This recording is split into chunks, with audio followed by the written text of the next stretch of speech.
Please like the video. No one is buying the idea that Donald Trump's dinner last week at Mar-a-Lago with anti-Semite and white nationalist Nick Fuentes was some sort of aberration, even if Trump's claim is true that Fuentes showed up unannounced in the company of rapper and fellow anti-Semite, Ye, formerly known as Kanye West.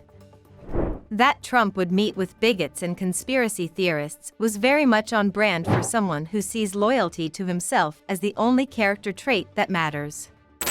Trump, after all, claimed moral equivalence, very fine people on both sides, between the neo-Nazis who chanted in Charlottesville that Jews would not replace them and a group of counter-protesters, one of whom was murdered.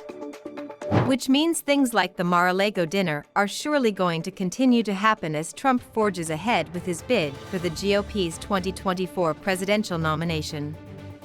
And with each instance, the far-right extremists who spew hate will continue nudging their way from the fringes into the mainstream of the Republican Party. In the wake of the GOP's disappointing performance in the midterm elections, it is plainly self-evident that the party has a Trump problem.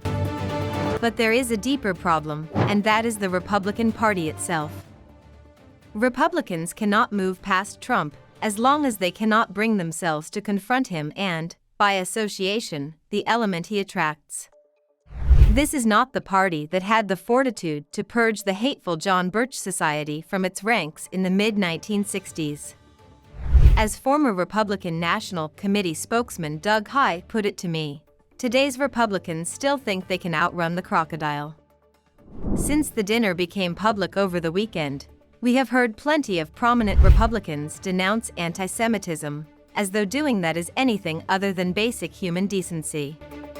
Former Secretary of State Mike Pompeo, who is reported to be considering a presidential bid of his own, tweeted that anti-Semitism is a cancer and declared, "We stand with the Jewish people in the fight against the world's oldest bigotry."